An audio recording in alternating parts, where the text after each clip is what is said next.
I'm Shari Pesco. And I'm Demi Constantine. And we are your Saturday Night Ladies, the 12th edition of our show. And now that there is more SNL till before Christmas, we are presenting to you our thoughts on season 51, episode 7, with the subject of our previous episode, Melissa McCarthy. And I've been looking forward to this one. Me too. So we'll just go get right into it. So get your big dumb cup, put on your big dumb hat, and let's talk about Saturday Night Live. So, on to the show. Yay. And it was number 6 for Miss Melissa McCarthy with musical guest Dijon. I've never heard so many mustard jokes as I've heard lately. But that is our episode number 7 of season 51. And let's jump right into it. We'll start off with the cold open. It looks like it's yet another C-SPAN press conference, White House press conference, or not White House. And we get an intro from Mr. Culhane. They don't say who he is, but then he is just there to introduce Mr. Pete Hegseth, who earlier in the week had something with Venezuela. I can't keep track of it all. Anyways, he was there to be questioned by the press about his various goings on with Venezuela. And in walks Mr. Colin Jost, doing an excellent Pete Hegseth, I thought.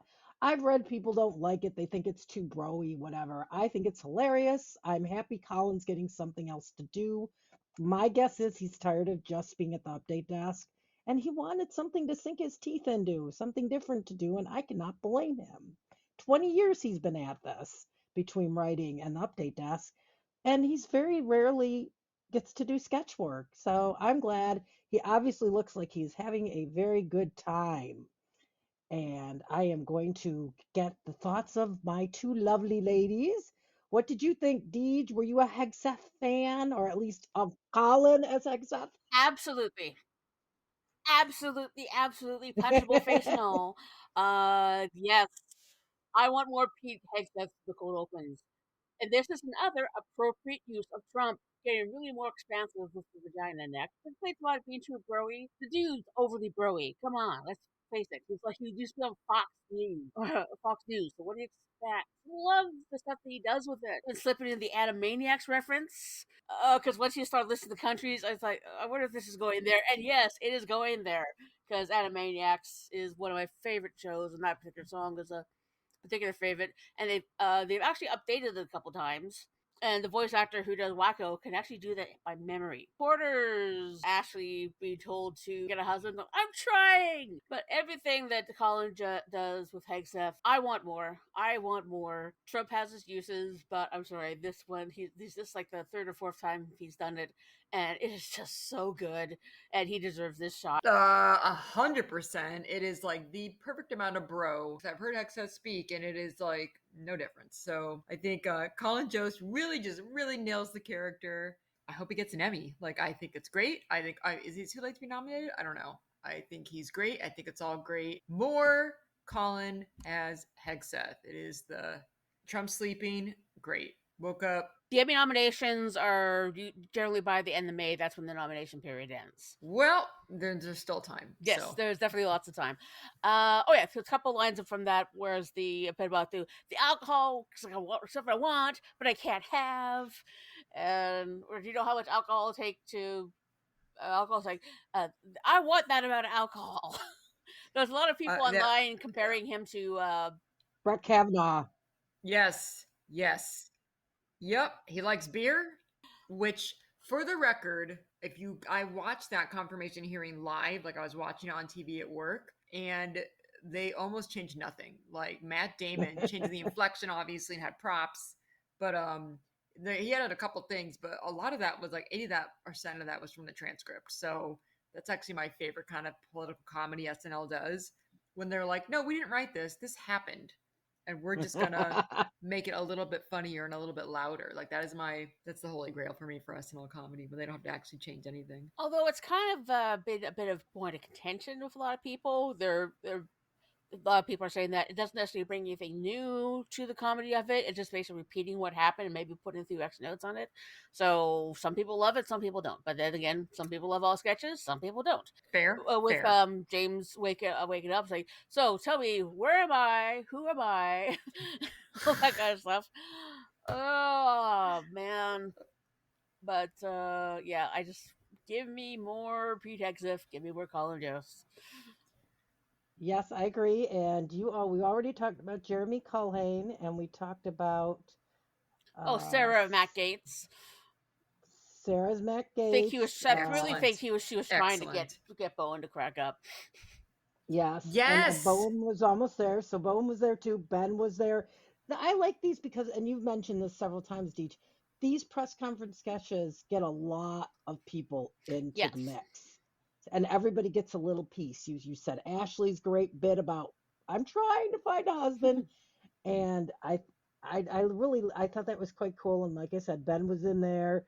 Um, Will and Grace. My name actually Poor is William Bowen. Is Grace. William Grace. And who else is That was in here? definitely an Tommy unexpected is in one. there.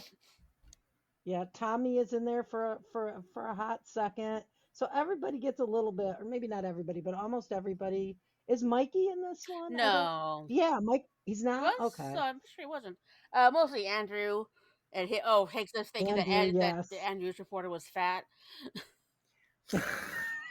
And Andrew's like super skinny, so Yes. that was so funny too. That was awesome. All right, so we're off to a good start with this Yes. cold open, and now we're ready to slide into the monologue, which we all know Melissa delivers a good monologue, and she looks gorgeous. Like I always I Yes. think she want looks that outfit beautiful. so bad. I want that jumpsuit. I love a jumpsuit, even if it makes going to the bathroom complicated. I love a And it jumpsuit. does. She looks gorgeous. She's totally on point. I was happy to see the cast back. The cast hasn't been in the monologues the last couple times. Mm-hmm. Happy to see the cast back. Happy to see Marcello in an elf costume, Yes. And fighting for screen time, like fighting fighting for for like screen that was time, amazing. I and then Keenan being Santa Keenan. which is regular Keenan. And then we get the newbies at the end dancing. So again, we got a lot of cast in there. And Melissa just she always looks like she's having the best time. I love when the snow got dumped on Ah, her. So That Demi, made a headline for like Rolling Stone. That was the headline. oh wow. Like So yeah. yeah, a lot of fun. So what did you two ladies think? What did you think, Demi? Did you love the monologue? Yeah, I mean it seemed like a hodgepodge of a bunch of different things. Like It it seemed was, like a yeah. lot of like vaudeville almost, like showy tune kind of stuff. And when I think Marcello slammed the piano on her fingers, I swear to God that reminds me of like that story of Ringo, not Ringo, was it Ringo? Who was practicing for Hey Jude or something in the SNL studio, and like Al Franken was like yelling at him to like be quiet, but he didn't know because he didn't know it was him. But then the story gets every single time it gets told, it's like no, like on the Lonely Island podcast, they were saying the last time, the last iteration of it was Al Franken came out and was so mad he came and slammed the piano cover, and Ringo or Paul McCartney almost escaped with his fingers from getting like slammed into the thing. So when I saw that, that was like what I thought of instantly. I don't know if that was a conscious reference, but it might have been because it was like trying to lop off the fingers of the talent. So I don't know if that was lore or not, but I appreciated that. And I thought her physical comedy sliding from the bench, like the gap kept getting bigger, and she like was trying Yes, to yes. reach the that physical comedy is like she still got it. She's still doing it. It's still funny. well, the whole key cover going down the handset is a bit of a comedy trope. So I don't know if I was really, I wouldn't really say that would be a reference to anything, because I've seen other things where there's piano used. There's this one thing with a pianist, four ladies, a pianist, and three ladies on strings. They're basically sort of having this fight thing, and I think that's the key slamming down came up on that. Um, I would say this was a little bit disjointed, I think. It was more hodgepodge. It didn't go on too long, which is good. The snow dump, that was hilarious. Because you like, give us some more snow, and also poof. I can only imagine how long that takes to clean up. At least it wasn't glitter, because glitter is even worse to clean up. Yeah, but it was a monologue. It served its purpose. They didn't let it go on for too long, so it's okay. I actually wrote down the lengths of most of the things because I was curious because there weren't that many sketches tonight. There was only five and then two pre-tapes. They were on the longer side. The monologue was one of the shorter bits of the night. It was only about 4 minutes, 30 seconds. But yeah, I agree, Deej. And I agree with both of you. It was a bit of a mishmash, but it was short. It was sweet. It did what it needed to do. And then, are we ready for sketch number one? Yes. Free sample. And we're at the grocery store. And we open on a couple who is, I believe it is Veronica and uh, it was Veronica and somebody. It's a couple and they get their free samples and they make small talk. And then there's another person who walks up and I have all the names written down, but of course I'm not looking at that note at the moment. So then after that, along comes Melissa. Melissa loves a wig. Yes. And she's in her first wig of the night, a very cute little brown bob. And just doing the classic Melissa role where she's, kind of a mess, desperate, a mess woman. And Jeremy Culhane is our cheese sample guy. He offers her a sample and hijinks Yep. ensue. I love a free sample. I don't know about you ladies. I I love love a a free free sample. sample. What I don't love is I'm at the Costco and people are like hanging around the free sample like it's some sort of buffet. It's like, no, you get your sample, you get down the aisle and get out of my way because you're between me and my big block of cheese. And there's my ranch.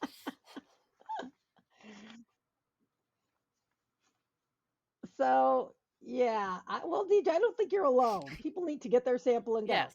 But here's the thing Melissa not only doesn't want to go, she is quite smitten with Jeremy's grocery sampler guy and attempts to give him her ring and then, of course, wants a hug.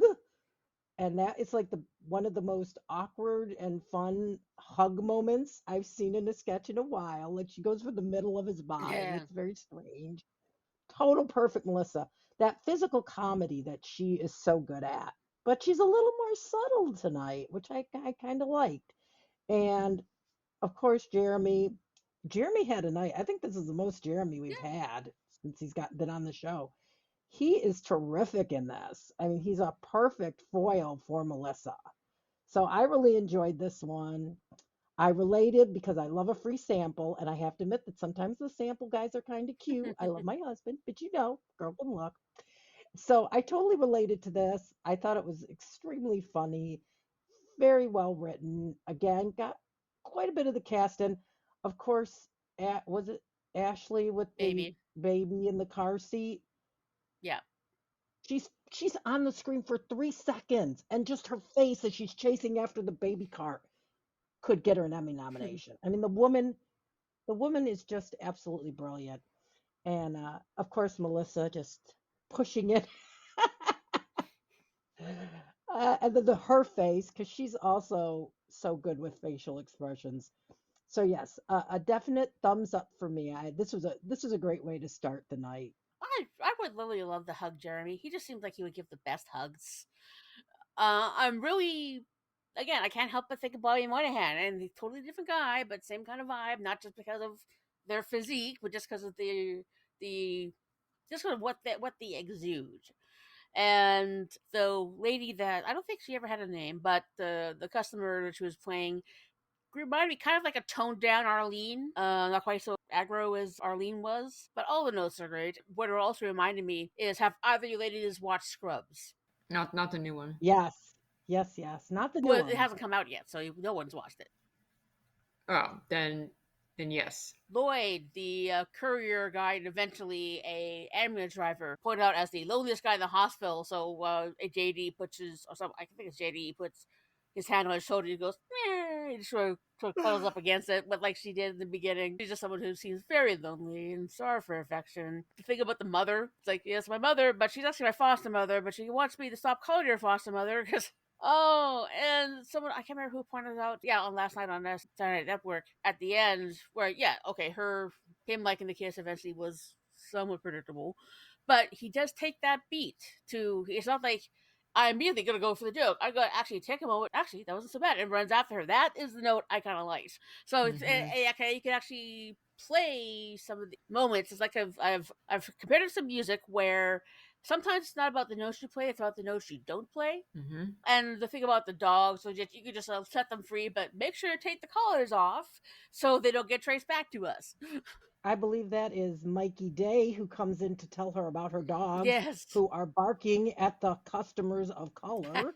And that opening couple, by the way, because now I'm in my correct notes, was Veronica and Ben, I believe, who come in. And then, of course, Tommy comes in kind of while Melissa is flirting, and she pushes his card away. And I'm like, I thought that was interesting. I'm like, I'm surprised Melissa didn't try to flirt with both of them, twofer. But nope, she pushed his card away and continued to be a menace. I love the stuff with being a dog person. I can't imagine just letting dogs go running around. And I love Jeremy's "We're not together. We don't know each other." Just he is quite funny. I'm glad they're giving him a little more to do. So we're cooking pretty hot right from the get go. We've had a good cold open. We've had a decent monologue. But we haven't heard from Demi yet. Oh, sorry, Demi. It was almost going sweet and not funny, which I was kind of shocked to see in the first sketch of the night. I really enjoyed it overall. I thought Melissa played the desperate, love-starved adult really well without being ridiculous, with like just enough pathos that you're like, but you're like, but this woman is clearly ridiculous. Like this is not real. I really, really enjoyed it. I don't know if it was my favorite, but I think it was up there. Yeah. A nice slice of life sketch. Mm-hmm. Yes, very relatable. Mm-hmm. All right. Well, we're sailing along into the first pre-tape of the night, A Helping Hand, which somebody did point out was reminiscent of Kate McKinnon and Billie Eilish sketch. Relish. Where they did the signs, which I vaguely remembered. It was a parody of the sign sequence from Love Actually. Ah, okay. I vaguely remembered it, but people compared that to this one, which was, again, they're at the windows, and she sees her struggling with her snow, and he goes and shovels, and then she sees him being bullied by Marcello again. Marcello's just being the instigator in a lot of these, in the monologue and now in the sketches. And to repay, she ties up Marcello in his undies with a stack of snowballs and a target on him. And the chaos just continues. And the bow at the top. And the chaos just continues to ensue. The girls laugh at him, so she gets him some young ladies, played by Chloe and Sarah. Of the night, ladies of the night. Ladies of the night. And Keenan is their pimp, who's gonna, his money from the ATM, he's gonna escort Dad, who I believe is that Jeremy as the dad? No, Jeremy's the police officer. Yeah, no, it's the dad is Dismukes as the dad. Just talk about great escalation. I mean, right until the end, we get that. Oh, Melissa's done away with her mother, who's been rotting in the couch, and now she's running from the police. There's Jeremy Culhane. And does the boy tell the police where she is? No, he does not. And he gives that little cheesy wink to the camera.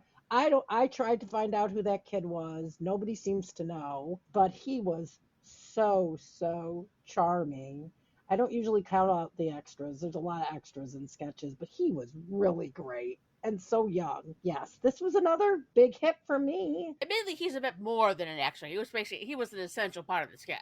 Yes, And very good. essential Like I for said, I would love to sure. find out who that kid is because that's like future cast member right there. There's some people that are speculating it's one of Andrew's sons, I think. Oh no, it was Mikey Day who was the father. Oh, it was Mikey. Okay, Yes, I get them mixed up too. I It's all know, I right. know. I just have to remember that Mikey's taller and thinner.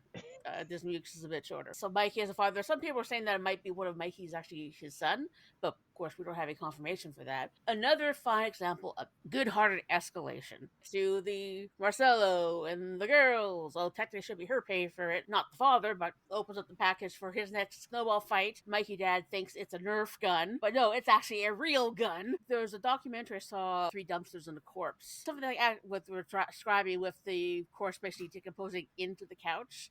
That's something that actually does happen because this documentary is this guy who's basically his mother was a hoarder, cleaning up her home, had been sitting on a lawn chair when she died, and so the lawn chair, the way it was designed, basically acted like a sieve. But all of the escalation, and I kind of knew that she'd be in the snowman when she pointed it out. But the fact that he didn't, oh, there was one part he was mouthing just, please stop. But even in the end, he didn't give her up, so that was kind of sweet. It was very well constructed and funny. You felt the same, Demi. You enjoyed this one as well. I absolutely did. I knew it's a familiar beat as with Billie Eilish and Kate McKinnon, but I just wanted to see what they would do with it, and I liked it. I liked what direction they went with it. And this one, actually, yeah, they're all out. They're all bad, but in this one, he actually covered for the neighbor. I don't think I've seen that before, but so it was sweet, funny, dangerous, scary. I don't know. Some people were uncomfortable with the gun thing, which I get Yeah, because in this country we have issues with guns and gun control. But I think that the dad firing it and being appalled that somebody had a gun and left it for his 12-year-old son made up. yeah, They weren't trying to say, oh, give children no, guns. That was Right, not the message. right. So I didn't have any big problems with it, but I know there are people who did. You know, as Deej said, as we always say, sketches are subjective. What works for you may not work for somebody yeah, else, which is the beauty of SNL. Mm-hmm. So another goodie, yeah. another great pre-tape. And are we ready to talk about the next sketch, which is classic Melissa Uh McCarthy, huh. Yes. UPS delivery driver? Did you want to get us started since you seem to be such a big fan? Melissa is Donna Fonda. Great Yeah, name. that was worth it. She got mad at a particular location where one of their stones in their path caused her the trip. And she continually goes back for revenge, escalating ever so much for no good reason at all, doing such things as throwing a bat into the living room. And her excuse for that was, oh, that they're running a bat sanctuary. Throwing garbage on the porch. Oh, I'm recycling. No, you're not recycling. Just all the justifications she tried to give. She already told them that sometimes she pretends to faint. What's going on between her and Mikey when she was doing the feint and and moving her way back, and you can tell there was a few times where Mikey almost cracked. He was very, very close. When she eats the paste, trying to get it out of her mouth, escalation is a great comedic device. Goes from something very simple to just throwing garbage on, and then eventually, what I guess is essentially taking a dump because after being there for well into the night trying to get her revenge on that. One thing was talked on Hot Takes chat last night, the buttons on sketches and how some people love them, some people don't. Sometimes they can be just a weird way to end, but this is a button, as John said, that actually made sense. And okay, because the one line she did was I've given this company the best 17 days of my life. Kind of reminds me where I tried being a courier driver for Amazon, and I did not last long. Those cargo vans are harder to drive than you may think. They seem pretty difficult. So Demi, what was your opinion of UPS driver? I loved it because we've all seen the ring cam photos Mm. of delivery drivers like not treating packages with respect. We've also seen porch pirates just stealing things. So I really love when SNL takes a concept and blows it up 2 times a million, because she's like taking things out of the packages and like putting them between her legs, and like just like sullying them. Like there's no question this person is on purpose destroying this person's belongings. Like there's no ambiguity. There's nothing like, was this person? It's like, no, she is just destroying these possessions in a very deliberately lewd way constantly for everything to the point where you can't use it again. So I love it when SNL just blows it up, all ambiguities you can be on one solid sign of something. I'll go, that's bad. I am a fan of buttons. I like buttons. I think they're actually, even when they don't make sense, they're actually funnier to me because they don't make sense, and I'm like, that's so lame. But this button I did not like at all because the U.S. Postal Service is one of the few public services we have in this country, and they're never on camera destroying stuff. It's Amazon Drive. It's private companies. So there's privatization versus public service. I don't like it one bit. I'm like George Takei. He wouldn't do the monorail episode of The Simpsons because he was pro public transportation. That's why Leonard Nimoy did it. But I'm taking this point. I did not like this button. I don't like defaming the U.S. Postal Service or any other public service in this country because we're all on the thinnest device. And if it was 10 years ago, it would have been a lot funnier. But it's 2025, and I'm like, get off our public services. They're trying their best. Yeah, and I still haven't got that package. We technically have a strike situation in Canada Post, and it's kind of like rotating strikes rather than everything completely shut down. And I keep looking, nothing's come up, so it's weird.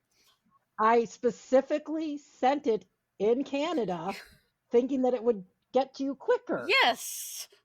But that is not happening. Yay for crown corporations. Hopefully soon. But yes, I agree with Demi made a very good point about how we pick the Postal Service does get picked on. And they are trying their best. And it is a hard job.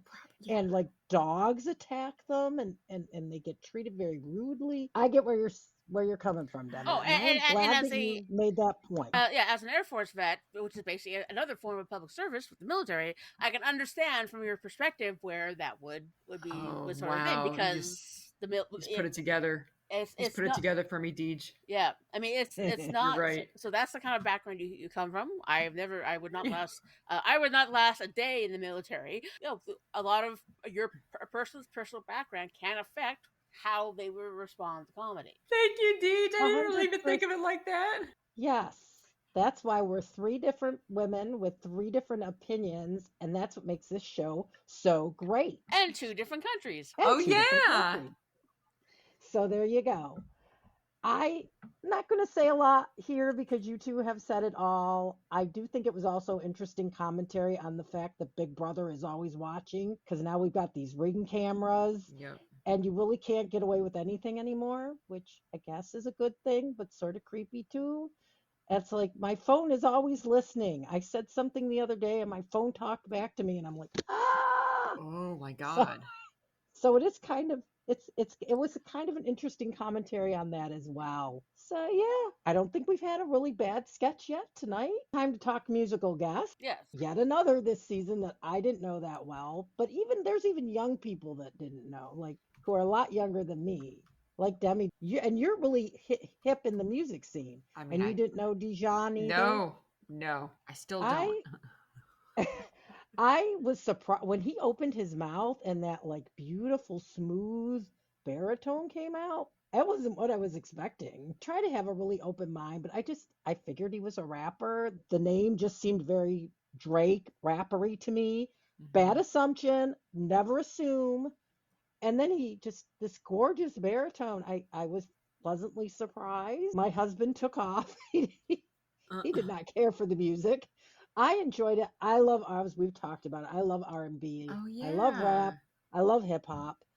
And I thought he was like almost a Luther Vandross type crooner with his own unique spin. So I enjoyed both songs. I enjoyed Higher, his first song. And then his second song, Another Baby. I thought he had a lovely voice. I liked that the performance was pretty simple. There wasn't a lot of bells and whistles. It just really focused on the band and on his voice.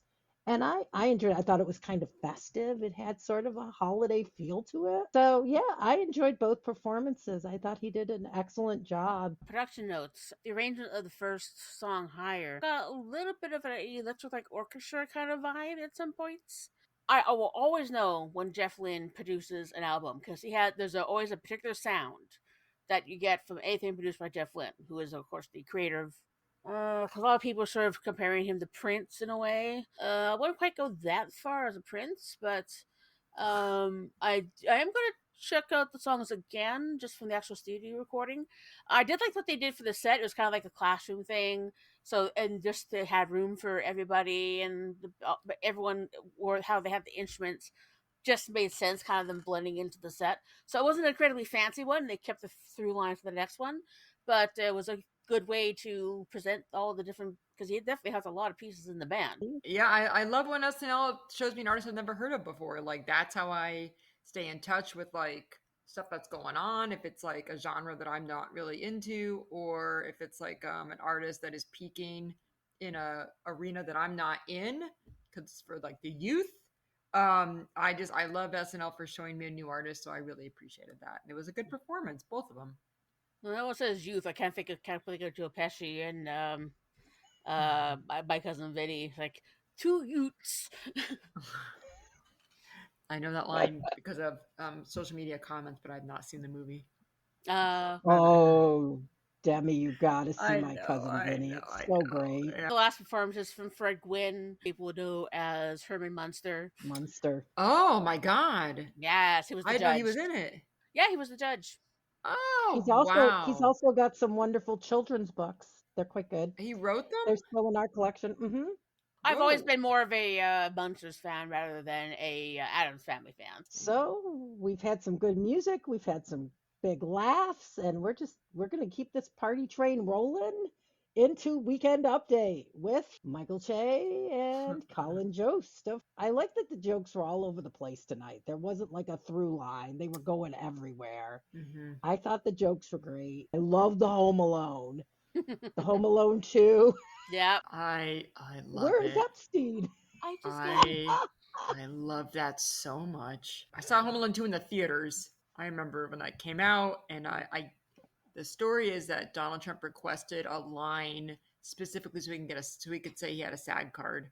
Like he was not supposed to have any lines, but he requested to have lines. Oh, foreshadowing to the Yes. Yes, the jokes were rapid fire over the place, but that's kind of the way I like it. Doesn't this have the through line? The World Cup stuff, the first match being USA against Paraguay with their secret weapon ice. A little bit of dunking on Colin when they're talking about the photos from the Epstein compound, and he's commenting on the one room with the dental chair, and granted, a lot of his girlfriends have braces, and the way he reacts to the offense. And so I guess they don't deserve to have straight teeth. The Christy Gnome, I don't know, the gnome joke about here watching Marley and Me. She went to a Mexican restaurant, enjoying the delicacies on this line cook spit. I'm sorry, if I was in that kitchen she was doing, I would not be clapping. And Demi, you agree with you enjoyed the fact that the jokes were not thematic. Sometimes all the jokes are about a certain thing. Yeah, no, So you yeah, liked that it was all over the place tonight? yeah. I think last week kind of spoiled us because they were like, they weren't, they cut every ounce of fat off that weekend update to have room for three MacGrubers, which I'm very grateful for. But I think that may have like spoiled some people because now they have more time to like meander and zing, zing, kind of a zing, zing, zing. Like, it's kind of like a normal weekend update, I think. It was a long one, and I think they usually are long. I had roughly 6 minutes of jokes, then over 3 for Ben, and almost, yeah, over 4 for Sarah. Oh, So wow. that's 10, 11 minutes of update. So that's a Yeah. good chunk of the show. Speaking of the correspondence, since we talked about the jokes, all right, you ladies know I love me some Ben. Oh, He's growing on me. I think I'm officially oh my, developing a little bit oh, of a I don't know, crush. Deej. This might be our first tiff. We might have to arm wrestle. Not quite a Longfellow level crush, I but love Ben. I was so happy to see him at the update desk. And has somebody, I don't know about you two, but I burn really easy. So it was, I'm not a redhead, but I burn really easy. So this was so relatable. And when he took that Hungry Man TV dinner, which I remembered eating as a kid, and Dee thawed it on his I love chest, those. I mean, I Oh, Actually, cooking I it think it was is cooking it. you are correct. I mean, just hilarious. And then the bikini top.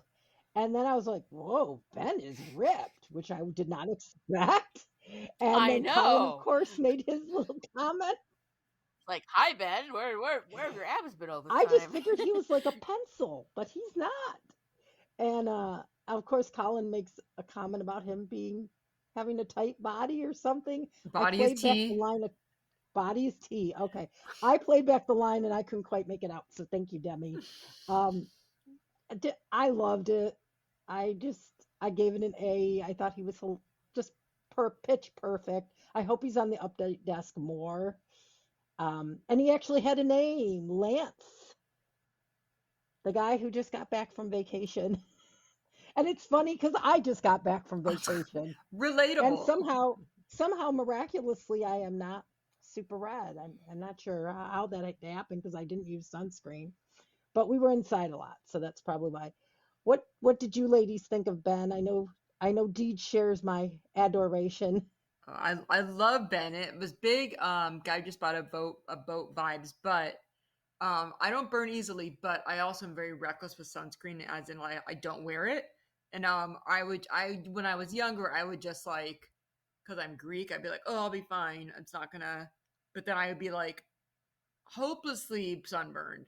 And so when his reactions like just touching his like shirt and like the knee jerk reaction of like pain, very relatable. If you get too sunburned to put your uniform on, that's actually you can get written up for that.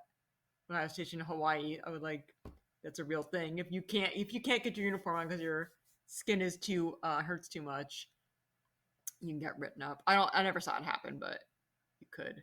So, but because I've almost been bad enough where I couldn't get my uniform on. So it was very relatable that he was so sensitive to any kind of touch whatsoever. I thought his timing was very good. Like just someone just touching a finger on his shirt would just like send him into a world of pain. I'm gonna do a little bit of a hot take. Is I really think Please Don't Destroy has been holding Ben back. Because now that Oh. he's become a cast member and he's really let his own voice show, a lot of the delivery he used, the lines, and the fact that he went on vacation in Ireland. That's that. But then again, he's a That's redhead, so funny. that makes perfect sense because now I am half Irish, although it's more Northern Irish, Black Irish, because no. And yeah, those Hungry Man TV dinners, I Me used to love too. those when they were in the foil packages. I was one of the weird kids that I saved the potatoes for last. Because there's something about those mashed potatoes and those Hungry Man dinners were so good. Bikini things like, oh, well, I'm just getting more comfortable with my body. I'm surprised you're so offended by that. And that's something that a lot of women Yes, struggle with. To be brave enough to wear a two piece is a lot for people, agreed. women of any size, because it's a lot. It's a lot of exposure. Bring in the ginger choir.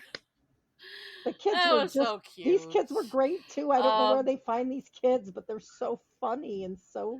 I know they have an agency they work with and getting all of the extras. Maybe it's the same one, but And let's move on to our second correspondent of the night. I am going to say that this was my favorite moment of not only update, but I think of the whole night, not Melissa related. Sarah, I feel like Sarah and Melissa could be like sisters from different misters. They have similar sensibilities. And as my husband said, oh, we got to see some Sarah squirm because I know everybody's been missing that. And her and Bowen love a costume. And she loves busting Colin's chops. And that last line about riding him like a Davy Crockett hat, come the freak on. She is so funny, and she has such a great. You can tell Colin's loving every minute of it. And then she makes that comment about Sarah Sherman, and Colin bats it back at her that she's not as hairy as Sarah. Another just fantastic line. That whole back and forth. I gave it an A plus plus because I give grades. Sarah's physical comedy playing an animal is so great. She's just so great with like the little hands and the washing and the looking scared. She just did was a this was a raccoon and she's done it as a squirrel. And there's a little bit of a difference, and she's so good at playing an animal. I gotta give the biggest props in this bit. Not that Sarah isn't awesome, but whoever was working the tail behind her, because there's someone underneath moving the tail around, not unlike they did with Greg the Alien sketches, where they have sometimes has a tail when it comes out. And sometimes you can sort of see the guy's head, whoever it was, I don't know, the head underneath, but they were like perfectly in sync with where she was, and the tail just added so much personality to the whole thing.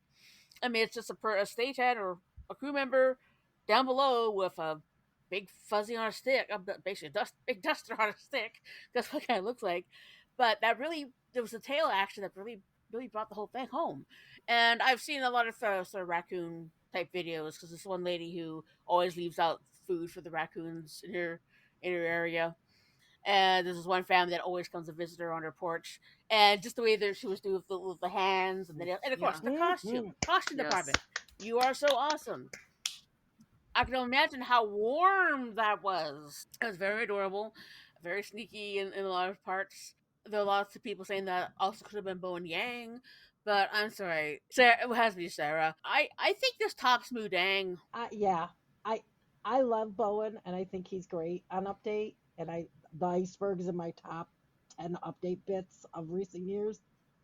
But when it comes to Oh these furry yes. animals and busting Colin's chops, I'm sorry, nobody does it better than Sarah. Nope. You can fight me on that. I'm not a fighter, but I just think her chemistry with Colin is unbeatable. But yeah, I couldn't have imagined him in this role because he doesn't bust Colin the way she does, the way she's been doing since she started.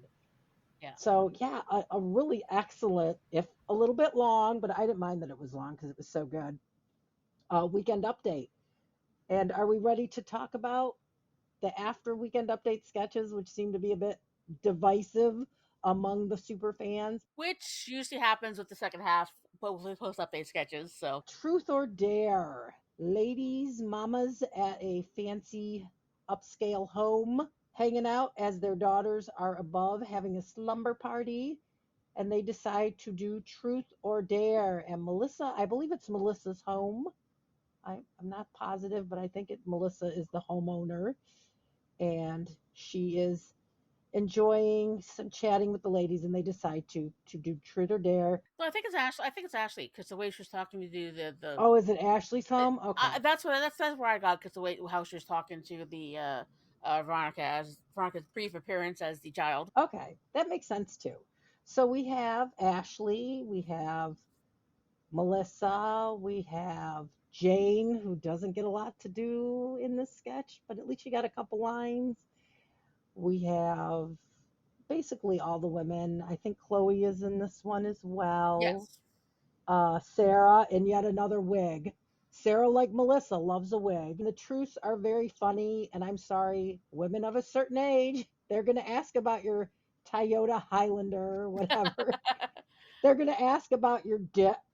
That's their lives. That's what's going on. So I thought that was very relatable. Did you agree, Deej? There was some conversation. There was some comment about like why do they have to be Southern? In a way, it makes sense because of what the dares ended up being. I'm Canadian, and everything I know, a lot of things I know about America, I know from maybe television and news and stuff. The one place I did go to in the South was New Orleans. There is a lot of repression in the South. So them being Southern ladies and the stuff that they're doing for their dares, conceptually, that makes sense. Because the things that we're doing, oh yeah. Oh, and they did little teeny escalations of what they're doing, especially the last one. Why don't you come over to this room and sit on my hand? They I were mean, subtle. They're subtle enough with it, but you kind of knew what they're talking about. Especially when they're, I think it was the two that touched boobies, and they come back in wearing each other's shirts, and one was Jane had hers on backwards. I didn't recognize that they were each other's shirts. Good catch, Deej. Yeah, That's a good catch. I knew it was on backward, but I didn't catch that. yeah. I love Jane's. She's another one who's got great facial expressions. I just wish they'd give her a little more to do, but I know it's hard when there's a cast of 17. So I'm glad she was in this sketch. At least they gave her a spot in the sketch. They could have left her out. Demi was. Were you a fan of this? This was, like I said, kind of a divisive one for the fandom. What did you think? Oh, I thought it was great because it takes like the trope of like what do men think women do at sleepovers or girls. Like, oh, they have pillow fights and they're wearing bikinis, and it's like, whoa, what adult? So like this took like that trope again to like the extreme. These are like adult women, and they're for lack of a better terminology, they're lezzing out, and they're very very buttoned up, very conservative.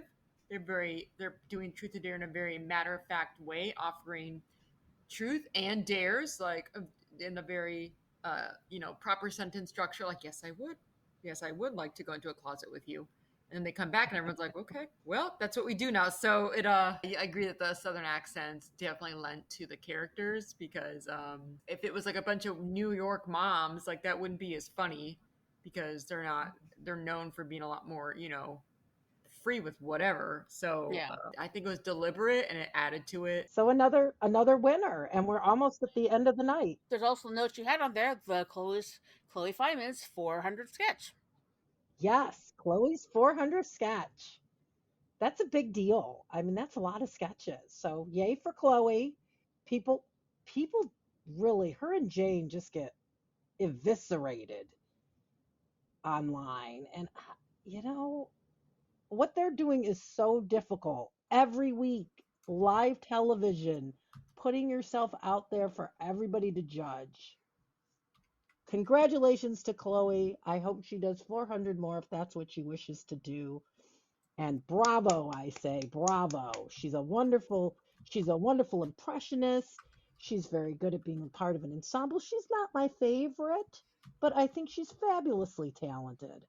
And I just don't understand. Everybody has a right to their opinion, but the tearing down thing, none of us do it. I'm so grateful that none of us do that. Thank you, Deej, for pointing out my note. Well, Because it's something you want to commemorate when there's cast members do have a certain achievement. and I mean, yeah, and Chloe's been really putting in the time. All the women have, because there's only 5 of them. And so, yeah, she definitely deserves props.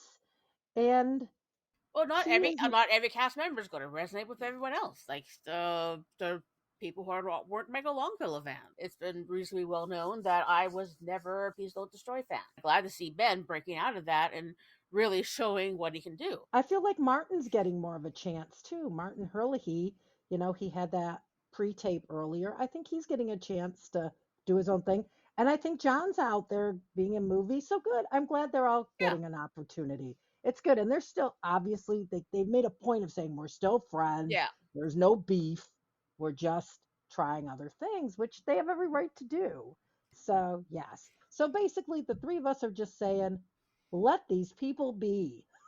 Yes. Let them be, let them do Exactly. their thing, and Yeah, and just because you don't like something doesn't mean it can't exist. agreed. Now we're on to another sketch that was also very divisive, speaking of having opinions. Sunday Supper, which I'm sorry, Dismukes had to have had some hand in the writing here. This is such a Dismuke sketch. This is like Dismukes to like the almost excessively Dismukian. The only thing that was missing is he didn't pull off any clothing this time, but wanting to have a Sunday supper every week with his wonderful friends. And we have Sarah and we have Bowen and we have Cam. Not a lot of Cam tonight, but we had Cam tonight. And we had Ashley. Big night for Ashley. I mean, they're obviously realizing that people want to see her and they're throwing her in everywhere. And she never disappoints. She's definitely got quieter, more subtle role here. Melissa's very toned down in this too. This is, as Deej puts so well, this is Dismukes times infinity. When he comes down with his little hobo pack and his costume trunk or whatever he had. Oh my gosh. This this was basically a showcase for Dismukes, and everybody let him go. And I give Melissa so much credit. How many hosts would do that? She just steps aside.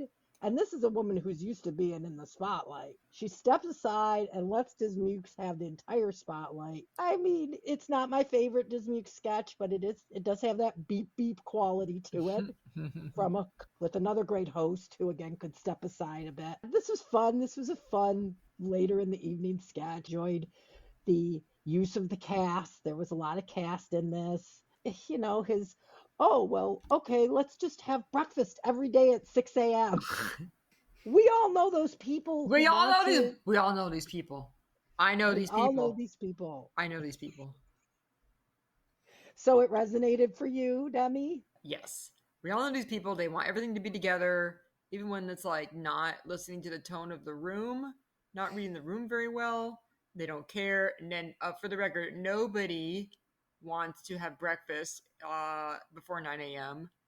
in almost any capacity. Like, nobody in public, like, nobody wants that. That's not with other people before 9 a.m. Are you crazy? That's what brunch is for. Exactly. So I've known people like 7 a.m. We're gonna go to amusement parks. We're gonna get up at 7 a.m. and make you guys eggs. I'm just like, I don't want any of this, but okay.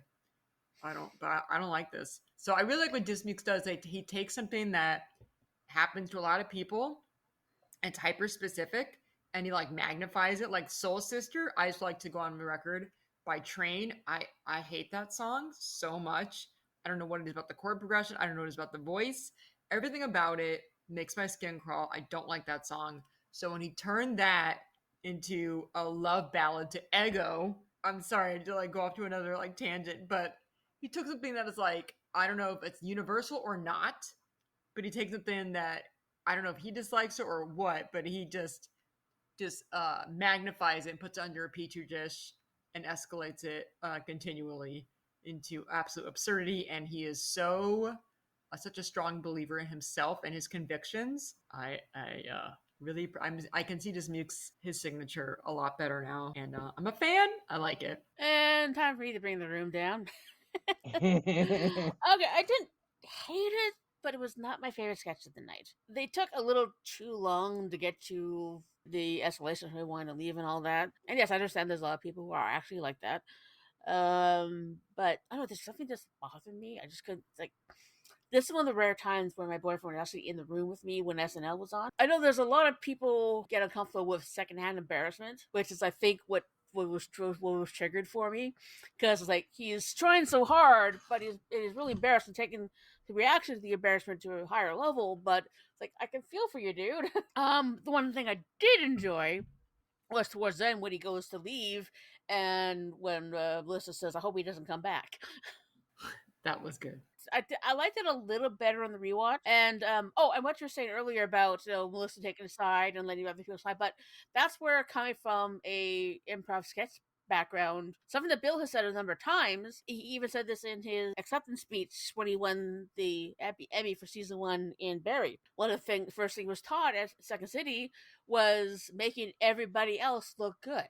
right. It was a little bit of a rewatch, but I'm still not in love with it.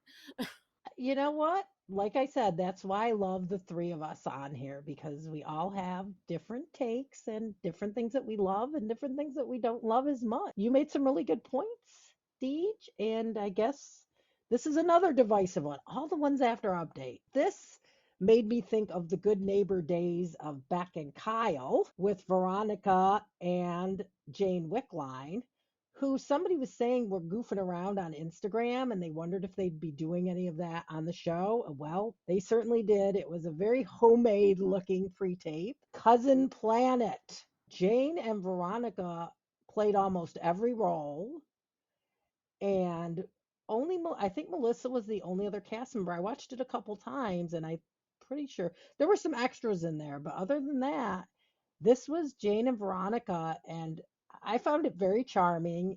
Like I said, it really gave me that Beck and Kyle Good Neighbors vibe where they did the SoCal boys, and it looked just very homemade. Of course, all about where do the cousins go? You see them in the holidays, and then they disappear.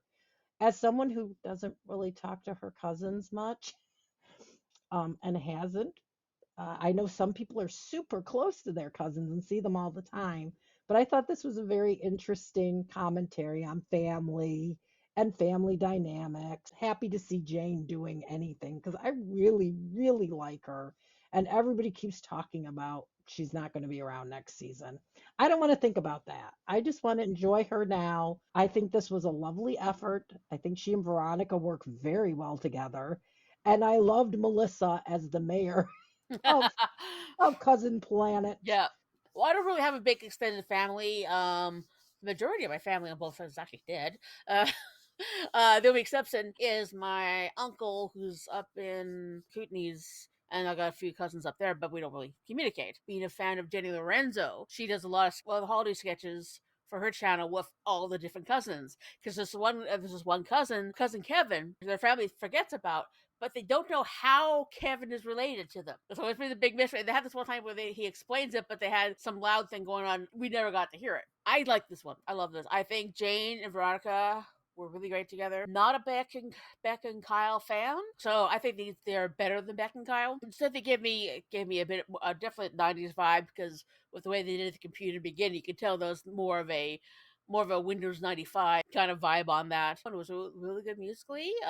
The style of production they're using was great for the time that they're doing. So I have not had a chance to track down the Cyber Monday thing that they did. With SNL, when you're starting out, sometimes it takes time to find your people. Bill did great stuff before, but once John Mulaney was there, then he found someone like Streeter and Mikey. So finding your people, both on the cast and the writers' room, is essential for SNL survival. Because especially if you come from a point like I'm definitely one of those people where I don't write, but I can perform the heck out of anything. If I happen to be a SNL cast member, I'd be one of those people who will be relying more on the writers than myself. I understand that notion. I did stand up for maybe about a year, and I just couldn't write material. And I know there's people who buy material, but I figure if I'm going to do stand up, I should actually write my own stuff. I am looking forward to see more Jane and Veronica. The other vibe I got from this was a little bit of a Space Olympics vibe. Yes. Yep. Yes. It was cute. It was catchy. And the concept was like kind of obscure, but not really when you think about it. It was a very nice button on the episode, if I may say. Was that the last one? It wasn't the last one, but What? it was definitely did feel like a button. It was 2 minutes, so it was in and out, and they didn't overstay their welcome. We had one more sketch, Christopher and Guillaume, with Tommy as the ribbed condom. They're having a lot of fun with names this season. They always do. I love the shirts, the matching shirts of Bowen. Just the costuming department. We were always shouting them out. Those shirts and the fashion Jesus. And Doug and I just came back from Universal Studios. It was so perfect. The Minion nativity scene. Fa la la la ba da na na. So yeah, and a nice showcase for Tommy as he reacts to this couple. Yeah, this was I thought this was a perfect 1-2 punch with the cousin planet for a button on the show. Demi, you sound like you agree. What a great 10-1, 5-1. So yeah, it's like I looked up I guess New York won because I actually watch that on YouTube sometimes, but I guess they're not even available in Yonkers. So someone on Reddit was like, they didn't get their. So I look up, was it a real thing? Was it a real story? And I couldn't find anything. But yeah, New York One reporter goes into somebody's apartment. It's like a couple's apartment for their Christmas lights, and it's Bowen and Melissa wearing the exact same really gaudy shirt that's supposed to be festive, and he's just going up and interviewing them, and they're doing Christmas, but it's weird, the Minion nativity scene, and oh my god, everybody was freaking out. He was like, "What?" He flubbed the line a little bit. It's what's it like to be a gay couple in this town or something, and Bowen, the perfect timing on it was perfect. Melissa McCarthy is like, gay? I'm a woman. He's like, town? Gay? Town? They're both offended for different reasons. Excuse me. It was so perfect. Everybody on Reddit was freaking out over that line. It was such a great gay town. The best one-word reaction since Linda. From the Cat in the Hat. Yes. We have to wait till November for the anime Cat in the Hat. I'm so sad. But then again, it'll probably get better box office as close to Christmas. And February is a dead month for movies. The delivery is so good. Now, are you two ladies familiar with Oh Hello? Yes. Okay. Yes. I love watching that I've watched that occasionally a few times on Netflix. Oh, so funny. Oh wow. And Yes. Oh yeah. Oh, they did. They did one night at the Broadway. It was on Netflix. There's also they have various clips online with who they had for the guests for the podcast. But I definitely got George St. Gieland and Gil Fazan, played by Milady and Nick Kroll. Very much coded like that. Guillaume, being French for William, I can sort of understand why they were who he thought gay. So you can tell this is the fun couple. The Hanukkah corner. Oh no! Sorry, the menorah corner is what it was Menorah called. corner. And then Yes. the Kwanzaa, so they did all good representation. No, those two together as that couple, I just love them. Beautiful. I don't know if they were meant to be Jewish, but they're kind of Jewish coded.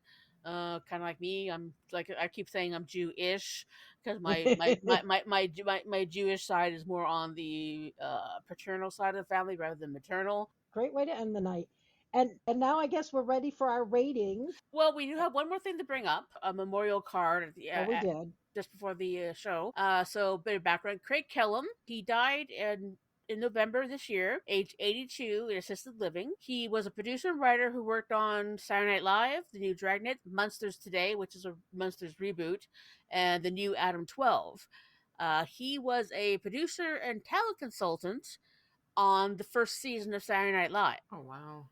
He also worked with Lauren Mike to take on the Beatles, the Ruddles, with All You Need Is Cash, and yes, a Beatles like band. Doesn't say what he passed of, but he was very essential to the first year of Saturday Night Live. I mean, on that note, I'm glad you're describing it for us, Deej. But on that note, I kind of was like, I mean, I don't get mad when memorialize everybody because like a lot of people connected to the show have died, but Steve Cropper died a few days ago. I think he was one of the original guitarist in Blues Brothers, one of the original members of the Saturday Night Live band, I think.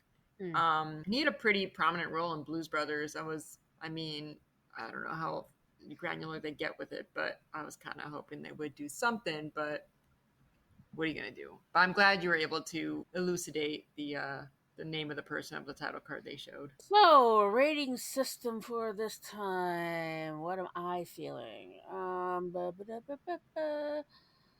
Okay, it will be between 1 and 10 goat cheese samples.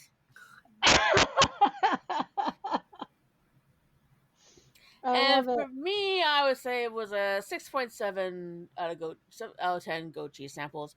It wasn't like the craziest episode.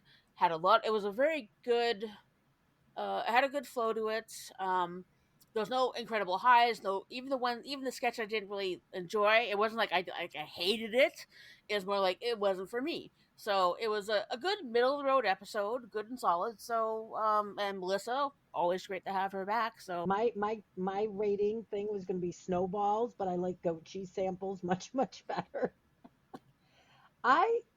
The first time I watched this, I was not as high on it, but I noticed my grades were all good. So I guess I did like it.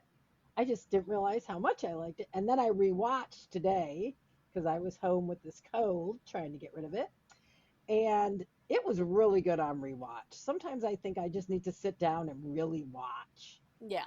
And I really enjoyed this episode, not as much as some. We had a really good run just before this, with Glenn, who I didn't expect to be so good. Oh my god! And yeah, I think he kind of blew us all away. Yes. And I mean that whole run was pretty good. So but it's Melissa, and she is an all-time favorite host for me. She was very subdued. My husband's like, "Do you think she's sick or something?" And then everybody on the chat last night was like, "She's older now. It's been 8 years. Yeah. She's got a couple kids. She's changed. She's grown. She's still hilarious. She still does great physical comedy." And so I'm saying 7.5 goat cheese samples for me. I enjoyed this one a lot. I think I was 8 at well, if I'm being honest, it'd be 7.5, but like thinking about it in retrospect, I always grade a little bit high. So I guess I'd be 8 goat cheese samples because I just wanted to point out Melissa has lost a lot of weight since the last time she was a host. I think she's been pretty open about it. But so what I was really looking out for was if her physical comedy, because you can't do the same jokes when your size is different. So I wanted to see how much she was like relying on like a phantom physical comedy that wasn't there anymore. And I was really impressed.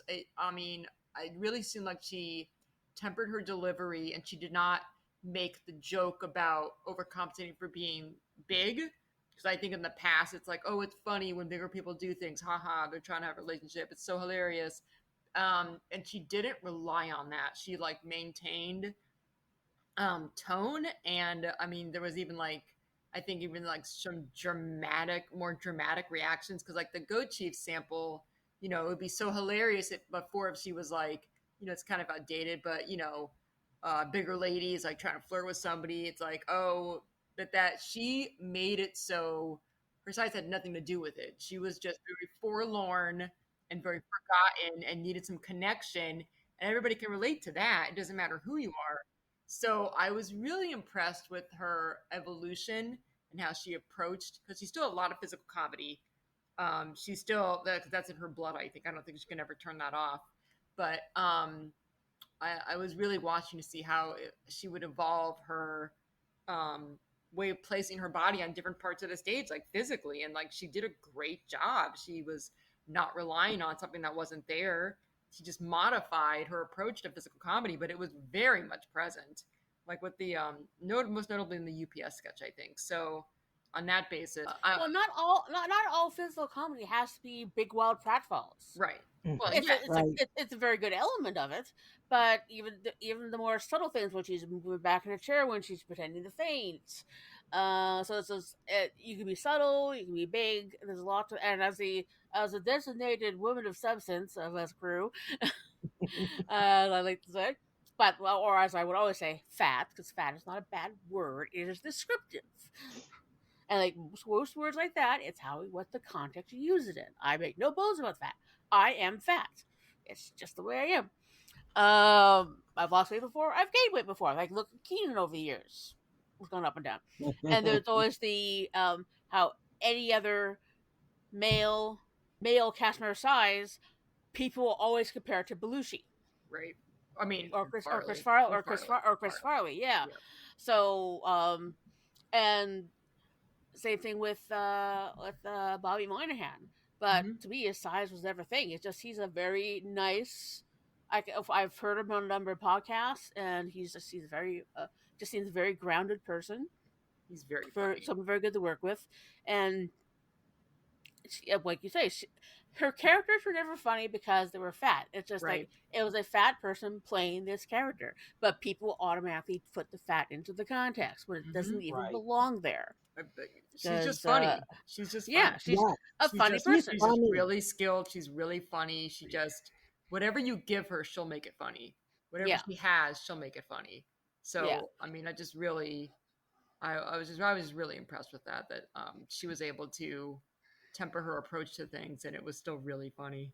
Yeah, and people's comedy evolves over time. So absolutely. Farley's didn't. Farley didn't get to. Like Farley's didn't get to. They were like lose weight or Farley. Yep. Yeah. They were like lose 20 pounds or gain 50. Like can't. And that's why I've lost my brand for today. All right. Well, that's why I love talking to you ladies, because we are not your everyday Saturday Night Live podcast. No. We put a totally different spin on it. We give you lots of food for thought, and that's what I love about it. And I can't believe how this hour and a half flies every time we record. And it's always a pleasure. And we'll be back next week. Yeah. And who is next week? I know it's a lesser. Well, I didn't know him. It's Lily Allen is the musical guest, which I'm very excited about. I didn't write it down. I should have. Josh O'Connor. Okay, so he is a British actor. Oh yeah, so he played Prince Charles in the Netflix drama The Crown, movie The Challengers. Oh. Those are the main things in North America that he's been. But he's also been in Peaky Blinders, for those who do have a lot of British or fans of such British shows. Hopefully we've got another pleasant surprise, since I don't think any of us know exactly what to expect, since this. I never know what particular host is. No, that's when Ariana Grande is back. Is that the Christmas episode? Ariana and Cher. Oh, she's back? Cher. Cher. Oh my God, I didn't know. Actually, who's the musical guest? The Oh, Divas Cher. Unite. Oh my God. Oh my But God. we're Talk not about there coming yet. from New We're not there York. yet. But No. Oh my I am God. looking. That's That's gonna okay. We're allowed to That's- get prematurely sorry. excited. We're Yes. allowed. Just prematurely excited for. Well, at the risk of Bazinga starving for his squeezy meat, Let's wrap this baby up. so thank you very much for joining us. Yes, and can I just put in one thing, Deej, because I keep forgetting to mention it? Please, please, please, please follow us on Blue Sky. I have dove into the world of social media. I don't know what the HE double hockey sticks I'm doing, but I'm having a lot of fun doing it. Please follow us. We are snladies.bsky.social on the Blue Sky. I do plan to get on other things in the future, but I am taking baby steps. So please, please do follow us. We're having a lot of fun over Like there. you said, you can learn new things at any age. You really can. And I thank Miss Deej, as I do every single episode, for pushing me into this new realm. I am thrilled to be here. And that's it. Just wanted to make sure I Yay. mentioned it because I meant to mention it weeks ago. You guys are so sweet. Thank you so much.